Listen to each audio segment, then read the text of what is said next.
acá tenemos pues, la unidad de inteligencia financiera, que tiene un rol importante en nuestro país, justamente dentro de la política de combate al lavado de activos y financiamiento del terrorismo. ¿Cuáles son las facultades que tiene esta unidad de inteligencia financiera? Bueno, dices, es la entidad responsable de recibir, analizar y transmitir información para la detección sobre bienes vinculados a ilícitos, vinculados al tema de lavado de activos y financiamiento del terrorismo. Su función es importante de esta unidad a lo largo de su desarrollo en nuestro país, como se dio la legislación que originó su creación. Ha tenido una serie de vericuetos, hay incluso algunos pronunciamientos en la jurisprudencia respecto a cuál es la finalidad de esta unidad. Bueno, la unidad actualmente está bajo la Superintendencia de Banca y Seguros. Es parte de su estructura. Vamos a ver una parte genérica de cómo funcionan las diferentes, estructuralmente, esta unidad de inteligencia financiera. Esta unidad de inteligencia financiera trabaja como un ente de información y de insumo al Ministerio Público para sus fines de persecución penal. Entonces, existió en su momento, antes como antecedentes, en el tema de lavado de activos, antes todo lo que era información vinculada al tema de bienes de procedencia ilícita lo tenía centralizado en lo que era la división financiera de la Irandro, hace muchos años, ustedes recuerdan. Todavía no existía la UIF, entonces ellos centralizaban todo lo que era el análisis de información, generalmente eran policías, contadores, economistas, que hacían el análisis, y ellos surtían de información a la Fiscalía. Cuando empieza la UIF a funcionar, ellos también se convierten en un ente de insumo, ¿no?, de información para que la Fiscalía realice sus actividades de investigación.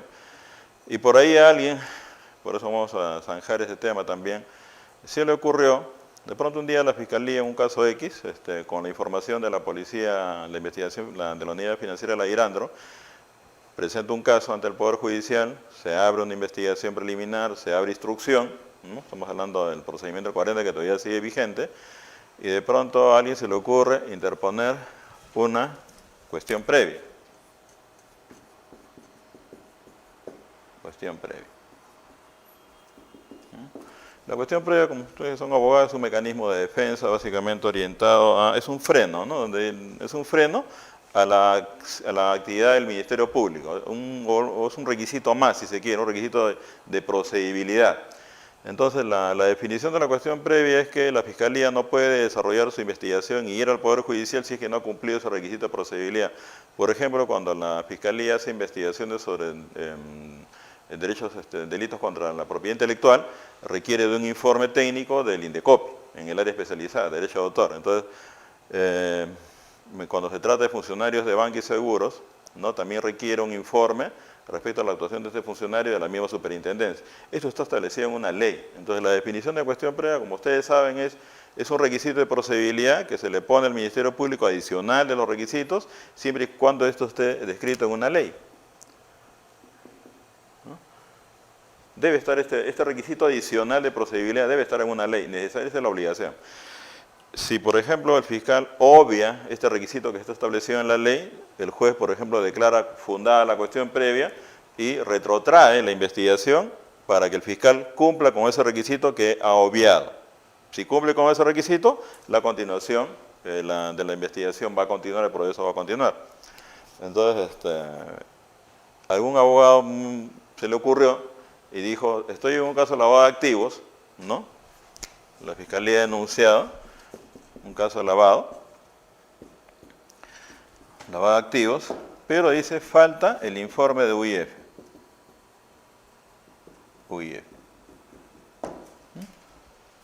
Entonces, deduce una cuestión previa. La Fiscalía no había trabajado con un informe de la UIF, había trabajado con un informe de policía especializada, policía, ¿no?, en este caso de investigación financiera.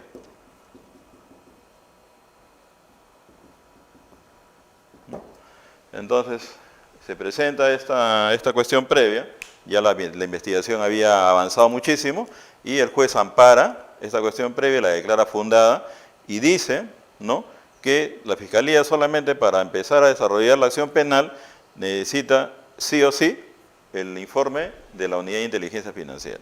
Eso es lo que dijo el juez. Si no hay ese informe, no vale el trabajo de investigación. Entonces, esto fue materia de un pronunciamiento de la Corte Suprema.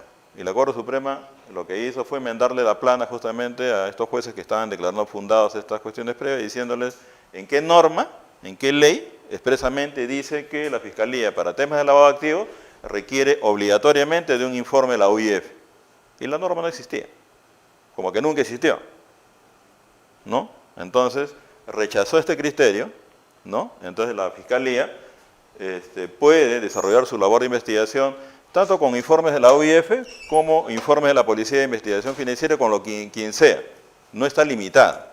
No está limitada por nada. No hay ninguna norma que le señale. Como la UIF es una entidad que aporta información, está considerado como una suerte de pericia institucional para casos de lavado de activos, pero no es la única información que requiere la Fiscalía. Es decir, esto, como le señalo, fue rechazado, por eso que la Fiscalía, en su amplia facultad de investigación, puede recabar información de cualquier ente que le proporcione justamente algún elemento, algún insumo respecto de un tema de lavado de activos. Entonces, obviamente que la UIF es importante, pero la UIF no puede abarcar pues todo el conjunto de temas que están vinculados a lavado de activos. Claro, porque entiende, profesor, si no, pues la UIF debería ser un ente tan grande en Perú que tenga que emitir informes para cada es un absurdo, ¿no? Ya, imposible, eso sería pues un absurdo, efectivamente, como dices tú, no sea. Pero el tema es que la cuestión previa es informal, ¿no? Es decir, si la ley lo establecía, tenía que hacerse, pero la ley no lo dice. En el caso de delitos de autor, sí dice. Entonces tenemos un ente, el INDECOPI, que tiene que obligatoriamente dar el informe técnico respecto a delitos vinculados a contra la propiedad intelectual o contra los derechos de autor. Pero en este caso no. ¿Qué otra labor, en todo caso, como referencia de la OIF, que ha sido importante en el Perú para destacar un poco su rol, ¿no? Ustedes saben el caso de la señora Nadine Heredia y el señor Ollanthumal, ¿no? Este caso es bien interesante porque el caso de ellos se genera a partir de un informe de inteligencia financiera de la OIF. Cuando la señora Heredia, obviamente esto es un caso que está en pleno proceso, sino solamente me estoy señalando la labor de la unidad de inteligencia financiera, de dónde surge, porque ha habido pues un periodo en el país en que aparentemente las instituciones de vigilancia, de supervisión, de análisis no funcionaban, pero ha funcionado. Mal que bien ha funcionado, incluso en aquel momento en que la señora pues, con el señor tenían todo el poder, ¿no? Ellos en su momento fueron investigados. ¿Cómo es el tema? La señora compra una casa con una cantidad de dinero, justamente es la casa que está en la famosa casa de Surco, con una cantidad de dinero, con un crédito hipotecario, ¿no? Y de pronto, creo que al año siguiente, con una suma importante, cancela cash la hipoteca, ¿no? Entonces, ¿esto qué origina? O sea, por eso, el caso de los señores que están ahorita procesados actualmente, ¿de dónde surge? Surge justamente de un informe de la Unidad de Inteligencia Financiera, ¿no? Porque detecta una operación, en principio inusual, y después una operación sospechosa, hipótesis de lavado de activos, y lo traslada al Ministerio Público. Entonces, en principio, cuando hay una operación inusual, vamos a ver eso, la OIF lo que hace es darle en banca, por ejemplo, pide un descargo documentado de dónde aparece, pues, si tú has tenido, en este caso concreto, tú has logrado con una inicial tener un crédito hipotecario, ¿no? No sé, 15, 20 años, y de pronto al año siguiente vienes y metes, no sé, $200.000 y cancelas la hipoteca, lo mínimo que te van a preguntar es, ¿y de dónde sale ese dinero, ¿no? El origen de los fondos. Entonces ahí donde la señora Nadine Heredia empieza a justificar y dice, bueno, mis fondos son porque yo soy consultora he hecho una consultoría de una empresa sobre palma aceitera y me han pagado $30.000, no hay cifras exactas, no recuerdo en estos momentos. Soy articulista de un periódico en Venezuela y me han pagado también como $15.000, tengo unos contratos también de trabajo por honorarios de servicios profesionales en unas empresas en el sur. Sumado todo esto, me he reunido pues los 200.000 soles para cancelar. Bueno, esto no le pareció muy convincente a la UIF, miren, a la UIF, y lo derivó a la Fiscalía. Porque ya a partir de la operación sospechosa se convierte en una hipótesis de lavado de activos. Se va a la Fiscalía, ¿no? Y la Fiscalía empieza su investigación ahí como... La cuestión, para resumir el tema, es que la Fiscalía en primera y segunda instancia, en el Ministerio Público, archivó la investigación de la señora Heredia. ¿Por qué? Porque dijo que no podía tener información, como había acá fondos de Venezuela, decía que no podía recabar información, porque justamente ese diario que la financiaba a la señora, es lo que ella decía, no se podía recabar vía cooperación. La cuestión es que no pudieron hacer la investigación y lo archivaron en primera y segunda instancia. Años después se reabre la investigación justamente a partir de las famosas agendas, ¿no? O sea, todo empieza y nuevamente se reabre. Entonces ellos empezaron y justo como le digo, todo esto arrancó por UIF, ¿no? Acá ya he tenido pues una connotación de carácter político, etcétera, pero bueno, todo arranca por esta unidad. Sí, dime.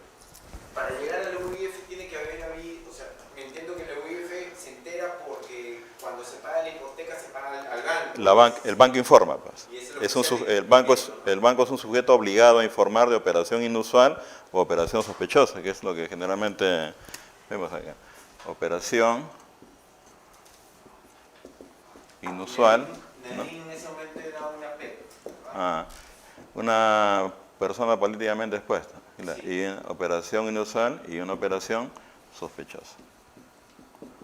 Eso es lo que hay que distinguir, ¿no? Así se trabaja más o menos en el esquema de la OIF. El banco te pide una información porque has hecho una operación inusual. Es decir, nosotros estamos más o menos estandarizados en nuestras operaciones bancarias, ¿no? Ustedes tienen su plata que reciben del banco, su salario, sus préstamos, qué sé yo, y de pronto un día aparecen ustedes depositando, no sé, $50.000 en el banco. Entonces, cuando ven su vida, ¿no?, más o menos financiera, dice que hay un salto, ¿no? Entonces hay una operación no estandarizada de lo que si ustedes están colocando $5.000 mensuales, por ejemplo, un promedio, ahora se han pasado a 50.000. En ese momento se convierte en es una operación inusual y el banco informa a UIF. Entonces, ¿qué hace la UIF? Pide un descargo, ¿no? Lo que te está diciendo es, ¿de dónde pecata mía? ¿No? ¿De dónde aparecen ahora $50.000 que no te he visto en todo el sistema financiero? Nunca has manejado una operación de ese tipo. Háganos un descargo. Entonces, la persona está obligada a hacer el descargo, ¿no? La persona que ha hecho la operación inusual. Es el usuario del banco, por ejemplo, ¿no? Entonces, y esto le digo por experiencia personal, a mí me ha sucedido, ¿no? Porque una vez en el banco apareció un ingreso más o menos de 140.000 soles, un depósito, transferencias bancarias, todo, y de pronto, pum, el banco me pide, a la semana me manda un correo, ¿no? El banco dice, por encargo de la OIF, solicitamos ese ingreso de dinero, que es la justificación. Entonces, bueno, esa justificación había sido de un juicio ganado en el Poder Judicial, y tenían los certificados, la demanda, un juicio casi como de 6 años. Entonces le saqué copia, todo, lo anexé, y se lo entrega en ejecución de sentencia. Entonces, al día siguiente, creo, pues tenía toda la documentación a la mano, le escaneé, lo presenté. Al día siguiente me mandaron un mensaje, a los 2 días. Muchas gracias por la celeridad con la que nos ha contestado, ¿no? Y ahí queda todo. O sea, le había descargado, ¿no? Yo he dicho el descargo, me piden una justificación otra vez. Sí, dime. ¿Qué poder coercitivo tiene la UIF? Digamos, o sea, si ellos me piden a mí un descargo, puede ser que yo diga Mano, por eso hay otro procedimiento. Salvo congelamiento administrativo de fondo que vamos a ver, no tiene ningún descargo. Simplemente la UIF te dice, señor, justifique. No justifique, entonces para la UIF se convierte, la operación inusual pasa a ser operación sospechosa. Ya estamos en otro estándar. Entonces, ¿cuál es la facultad de la OIF? La OIF lo manda a Fiscalía. Ellos derivan a Fiscalía, ¿no? Hemos detectado una operación sospechosa, ¿no?, de presunto lavado de activos, la Fiscalía procede a hacer la investigación. Entonces ya estamos en otro escenario, es una función justamente que hace la OIF. Entonces, si uno no quiere pasar a este nivel, tiene que justificar. Profesor, los OC también hacen esa función, ¿verdad? Los oficiales... Sí, también también ellos tienen una obligación, los oficiales de cumplimiento, que ahí vamos a ver, tienen una función de detectar e informar también.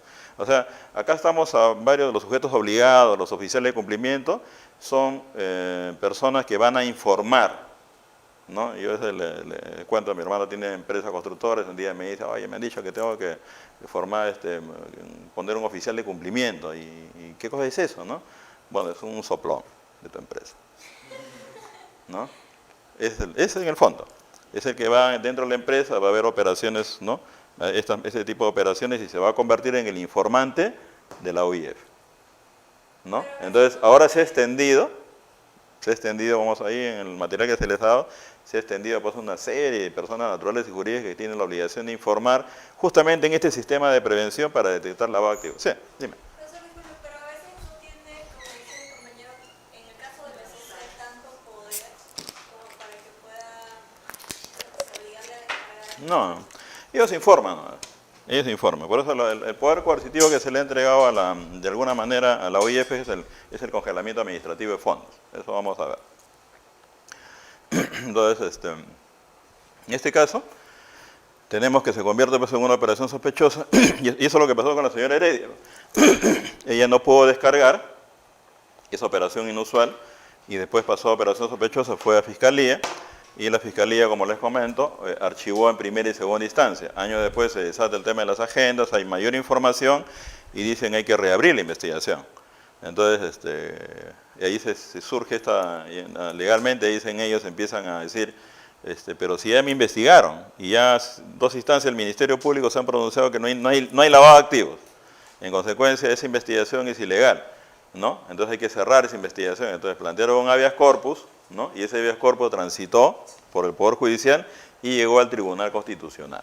Y el Tribunal Constitucional tuvo un pronunciamiento. Miren, ese caso, la señora Heredia con el esposo ahorita están en control de acusación en el Poder Judicial, justamente este caso que le estoy desarrollando que nace de la OIF. ¿Qué dijo el Tribunal Constitucional? Dijo que primero que una investigación archivada a nivel fiscal no es un equivalente a cosa juzgada, porque cuando se habla de cosa juzgada, hasta el nombre es un pronunciamiento del Poder Judicial. Entonces, en la investigación de la señora Heredia, a raíz de este informe de la OIF, había quedado no simplemente archivada, y hay dos formas de reabrir una investigación fiscal. Claro, uno debe tener una cierta garantía que si la Fiscalía me va a investigar y la Fiscalía concluye una investigación bien hecha, ¿por qué me tienen que estar investigando otra vez si no hay nada, si vas a repetir lo mismo que has hecho anteriormente? Entonces, ¿cuáles son las dos reglas que estableció y en el Tribunal Constitucional para rechazar ese habeas corpus? Dice, se puede reabrir una investigación fiscal en lavado de activos, reabrir investigación fiscal, en lavado de activos que ha sido archivada, cuando hay nuevas pruebas. Hay nuevas pruebas, ¿no? Primer supuesto, y segundo supuesto, cuando la investigación ha sido defectuosa. Ya, ambas cosas tenía la investigación de la señora Heredia y del señor Ollantumal en su momento. Primero, que había nuevas pruebas, ahí aparecieron las famosas agendas, y segundo, que la investigación fue bien defectuosa, ¿no? Eso de decir que no me han dado información de Venezuela, ¿no? Había una serie de actividades que pudo hacer la Fiscalía y no se hizo en su momento, y por eso que se detectó que estos dos supuestos. Entonces, y había un informe contundente que originaba esta investigación y que tenía que ser esclarecida, que era el informe de la OIF. Toda la operación sospechosa que había sido informada por la OIF no había sido descartada en esa investigación archivada. Porque no le parecía, porque ese descargo también ellos lo hicieron a la OIF, y ese mismo descargo lo hicieron a la Fiscalía, ¿no? A la OIF no le pareció convincente, por eso lo mandó a la Fiscalía, y a la Fiscalía no pudo hacer, según ellos, más acta de investigación, archivó, y años después fue reabierto, se hizo la investigación. Ahora, por lo menos se ha detectado que, por ejemplo, esos contratos eran simulados, parte justamente del tema de lavado de activos, los contratos de servicios, de honorarios, ha salido los que dieron los contratos y que estos contratos son simulados, nunca le dimos nada de plata, es decir, si tú dices que tenías $50.000 por un contrato de servicios honorarios y después viene el que ha firmado el contrato y dice ese es un contrato simulado, quiere decir que hay $50.000 que han salido de algún sitio, ¿no? Eso es lo que está en el aire. Entonces, todas las tipologías de lavado de activos, por lo menos en ese caso, se plantean.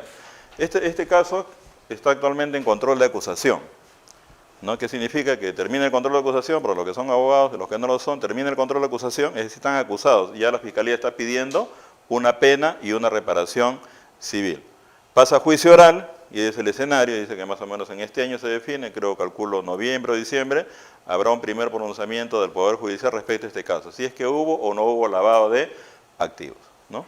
Pero todo a partir de un informe de la Unidad de Inteligencia Financiera.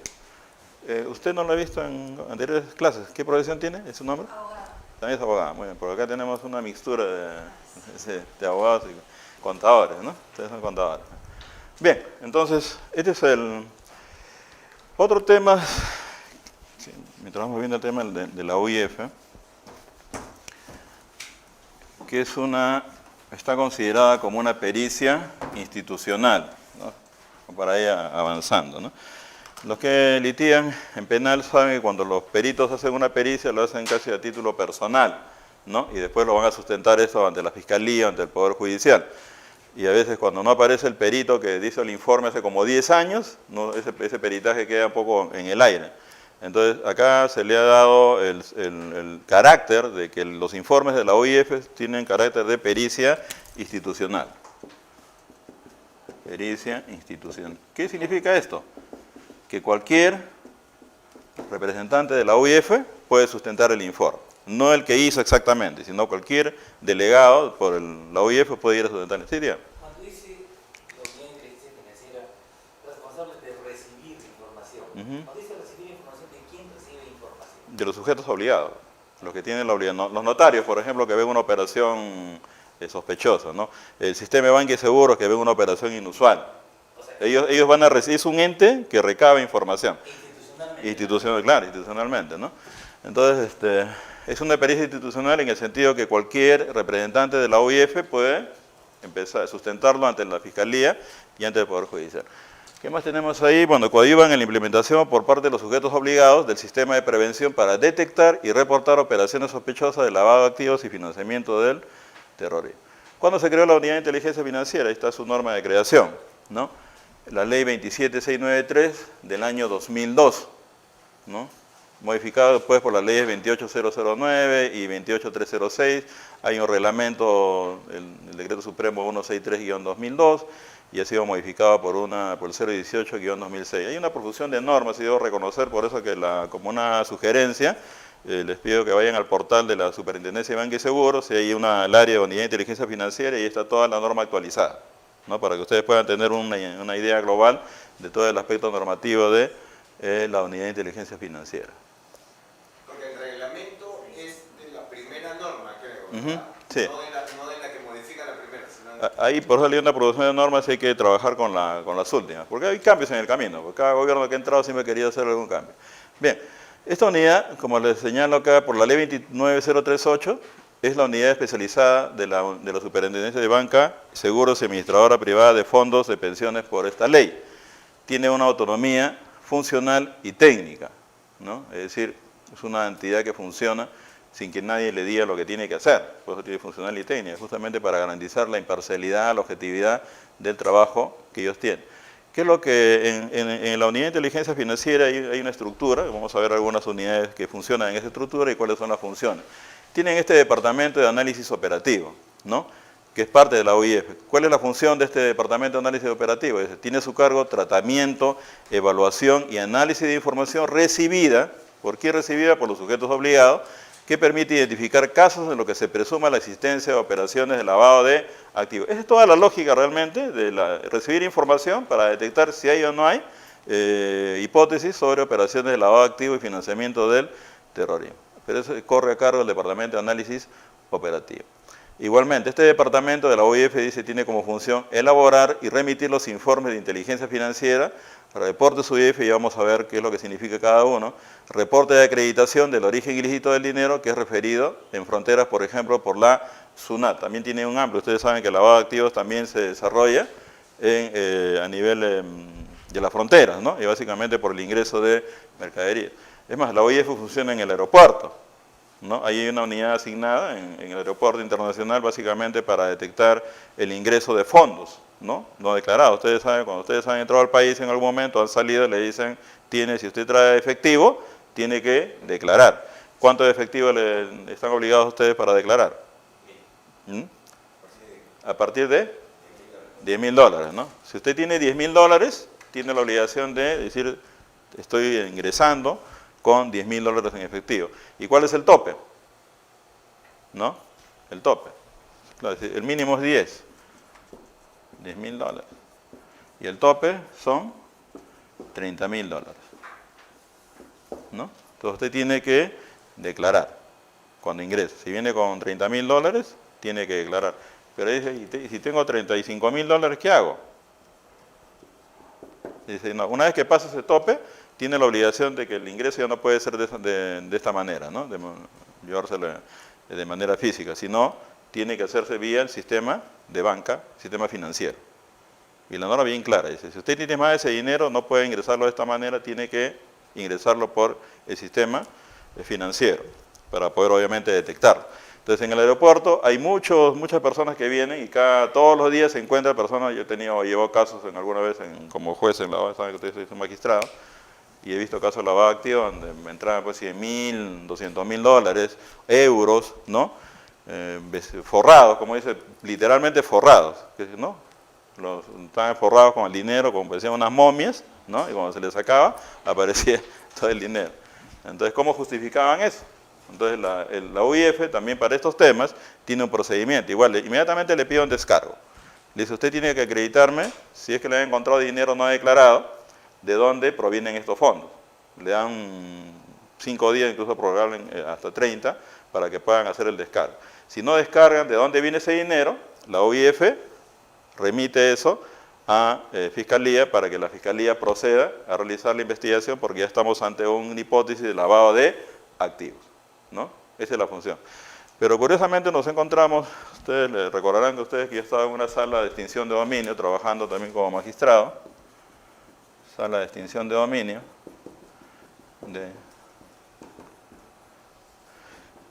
por un tiempo, he pasado acá en la Corte de Lima, hasta el año pasado, y haciendo un poco, como no hay, tratando de recabar mayores casos para que la sala también empiece a funcionar y los 24 juzgados que hay a nivel nacional, se detectó un caso que me llamó particularmente la atención, que en el aeropuerto Jorge Chávez habían estado entrando personas que declaraban, por ejemplo, $29.000. ¿Ah? $29.000. Top. Bueno, hasta ahí no era extraño. Entonces, cuando de pronto se detectó que no era un solo pasajero, sino eran 5 pasajeros y todos habían declarado $29.000. ¿Ah? Es decir, habían fraccionado, habían hecho la declaración dentro del marco que dice la norma. Entonces, la UIF decía, nosotros no podemos intervenir, porque estos señores, estos 5 que han entrado en el mismo vuelo, han declarado todos bajo lo que dice la norma, es decir, han declarado que entraban con $29.000. Entonces, nosotros no podemos remitir a la UIF esta información porque han cumplido. Entonces, ahí viene pues otra pregunta. Entonces, ¿y la Fiscalía que está pintada en el aeropuerto? ¿No? Porque uno empieza, ya está bien, estos señores, utilizando la norma, le están sacando la vuelta porque están entrando con el tope, pero tenemos acá 5 o 6 y habían detectado estas operaciones. Entonces, la Fiscalía, como yo le decía, también tiene su potestad para investigar y no está supeditada y subordinada tampoco a lo que diga la UIF o a lo que no diga la UIF. La Fiscalía lo que debió hacer, me acuerdo que hicimos la recomendación que debió intervenir, ¿no? A los 5 pasajeros intervenirlos, ¿no? Recabarles esa información y empezar a trabajar un tema de lavado de activos, aun cuando estos hayan señalado de que estaban dentro del marco de la norma, ¿no? Y empezaron, entonces, vieron que otro avión habían entrado como 10. Y todos habían declarado $29.500. Entonces, los lavadores, las tipologías justamente se van dando, incluso utilizando la misma norma para tratar de sortear. Habían sorteado el tema administrativo de investigación que hace la UIF, pero obviamente esto no puede sortear la investigación que tiene que hacer la Fiscalía. Entonces, a mí, en ese momento, me acuerdo que analizamos ese caso y dijimos como una orientación, un criterio, una recomendación al Ministerio Público que tiene que abordar inmediatamente porque aquí se está metiendo este dinero que podría tener eventualmente procedencia ilegal, ¿no? Así que no todo necesariamente la UIF es... Bueno, el Departamento de Análisis Operativo de la UIF es responsable de la sustentación de los ROS. ¿Qué son los ROS? Los reportes de operaciones sospechosas y de los reportes emitidos ante las autoridades competentes. Y ya cuando estamos en operaciones sospechosas, estamos en el ámbito de las hipótesis de lavado de activos. Después participa en investigaciones conjuntas con otras entidades nacionales y extranjeras justamente para atender solicitudes de información a través de notas de inteligencia financiera. Ustedes saben que Gafi, ¿no?, lo que hizo también fue promover la creación de un espacio justamente de intercomunicación, de trabajo de cooperación con unidades. La UIF no solamente es una unidad que funciona acá en Perú, o sea, claro, es un ente nacional obviamente, pero en todos los países que están vinculados al tema de prevención tienen sus unidades de inteligencia financiera y ellos coordinan. El lavado de activos es un delito transnacional, globalizado, así que es imposible que una unidad de inteligencia financiera pueda pues cubrir todo el campo de investigación que podría hacerlo si es que no cruza información con sus pares en otros países a partir de lo que se llama notas de inteligencia financiera, ¿no? Es la cooperación.